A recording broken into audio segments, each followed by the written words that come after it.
Hello दोस्तों, welcome to Gaurav tutorials. सबसे पहले I would like to congratulate you for passing your 9th standard and coming into your 10th। Okay, अब board जो होते हैं यार वो बहुत ही ज़्यादा डरावने होते हैं, है ना।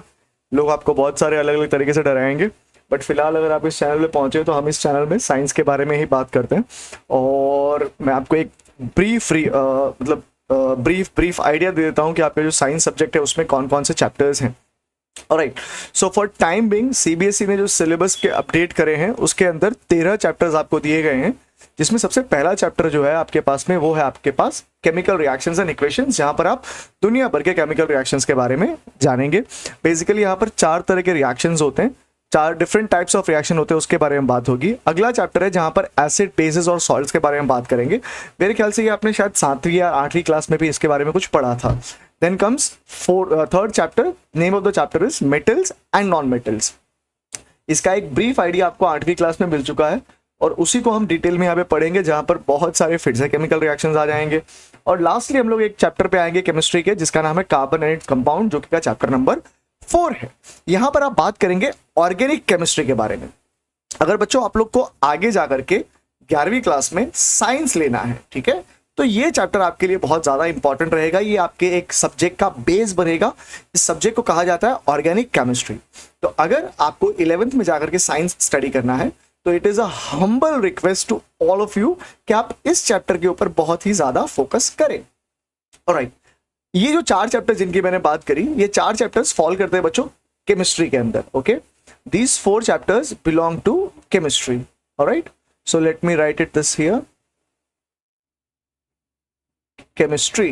ऑलराइट, चलिए आगे चलते हैं। तो अब हमारे पास बायो के कुछ चैप्टर्स आते हैं, जहां पे सबसे पहला चैप्टर आपके पास में आएगा लाइफ प्रोसेस। यहां पर आप अपनी बॉडी के बारे में पढ़ेंगे, आपकी बॉडी के अंदर जो अलग अलग इवेंट्स हो रहे हैं, जैसे कि रेस्पिरेशन हो रहा है, ठीक है, आप देखेंगे सर्कुलेशन होता है, हार्ट के बारे में आप पढ़ेंगे यहाँ पर। अगला चैप्टर जो है उसमें हम लोग बात करेंगे कंट्रोल एंड कोऑर्डिनेशन के बारे में, जहां पर हम लोग हमारे शरीर के अंदर अलग अलग प्रोसेसेस जो हो रही है किस तरह से टेक प्लेस करती है, ठीक है, हमारा ब्रेन कैसे ऑपरेट करता है, हमारा स्पाइनल कॉर्ड क्या काम कर रहा है, प्लांट्स के अंदर जो ग्रोथ होता है वो कैसे होता है, हॉर्मोन्स के बारे में इन चैप्टरों में बात करी जाएगी। That is chapter number 6। जो अगला चैप्टर है बच्चों वो है आपका चैप्टर नंबर 7। अब ये हमारे बचपन का सपना रहा है, ठीक है, तो name of the chapter is how do the organism reproduce. अब इस चैप्टर में ना बच्चे जो है वो अपनी सारी खुरापातें निकाल देते हैं। I have been going for CBSE paper correction में लगभग कुछ 8-10 सालों से, और सबसे वाहियात और सबसे भयंकर जो आंसर पढ़ने मिलते हैं बच्चों वो मुझे इसी चैप्टर में पढ़ने मिलते हैं। एंड या so we will talk about how do the organisms come into existence. Reproduction के अलग अलग मोड्स के बारे में हम लोग पढ़ेंगे। We will not only talk about the reproduction with respect to the animals, plants के रिस्पेक्ट में भी रह करके इसे समझने का प्रयास किया जाएगा। जो अगला चैप्टर है बच्चों उसमें हम लोग बात करेंगे हेरिडिटी के बारे में। हेरिडिटी का मतलब क्या होता है, जो हमारे पेरेंट्स से हमें फीचर्स मिलते हैं ना, जैसे जैसे जैसे मान लीजिए कि if the parents are tall the offspring must also be tall. ऐसे कुछ फीचर्स जो होते हैं जो हमको हमारे पेरेंट्स से मिलते हैं, उसके बारे में इसमें हमने बात करनी है। एग्जाम के पॉइंट ऑफ व्यू से एक इंपॉर्टेंट चैप्टर बन सकता है। ये जो 4 चैप्टरों की हमने बात करी बच्चों, ये 4 चैप्टर जो है these will fall into biology. Okay, अगले चैप्टर जो है ये फिजिक्स के चैप्टर है। मुझे पता नहीं बच्चों को फिजिक्स से कुछ कुछ कुछ ज्यादा ही डर रहता है, ठीक है, और सबसे डरावना चैप्टर उसमें ये 9th वाला आता है, जिसका नाम है लाइट। मैंने यहाँ पे लाइफ लिख दिया, I am sorry for this. This is light, reflection and refraction.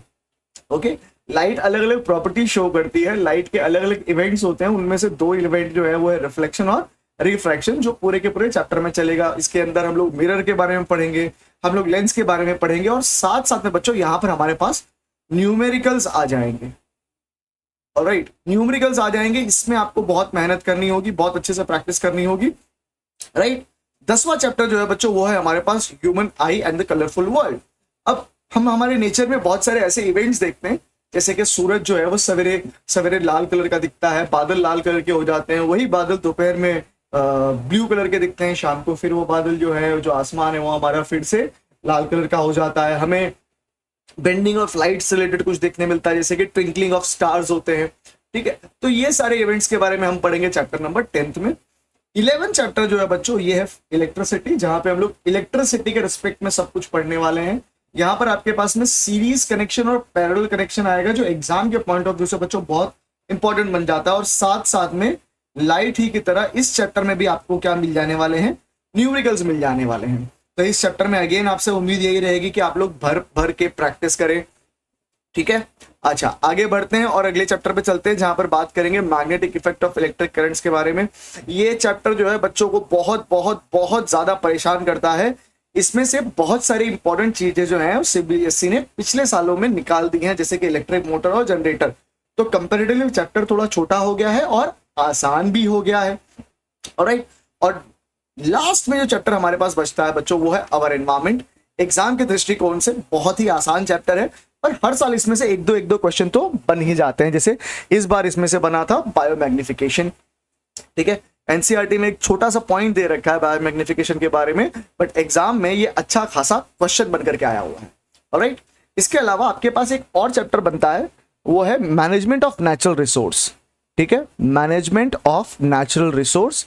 अब ये चैप्टर आपकी नई किताब जो आएगी शायद उसके अंदर ना हो, ना तो ये एग्जाम में पूछा जाएगा, है ना, और ना ही आपके टीचर्स आपको इसे पढ़ाएंगे।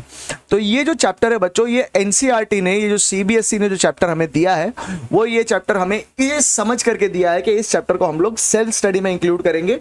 इससे हम लोग का इंटरनल असेसमेंट होगा, जिसको आप पोर्टफोलियो बोलते हैं, सब्जेक्ट एनरिचमेंट एक्टिविटी बोलते हैं, उसमें ये चैप्टर को हमारी सीबीएसई जो है वो इंक्लूड करने वाली है।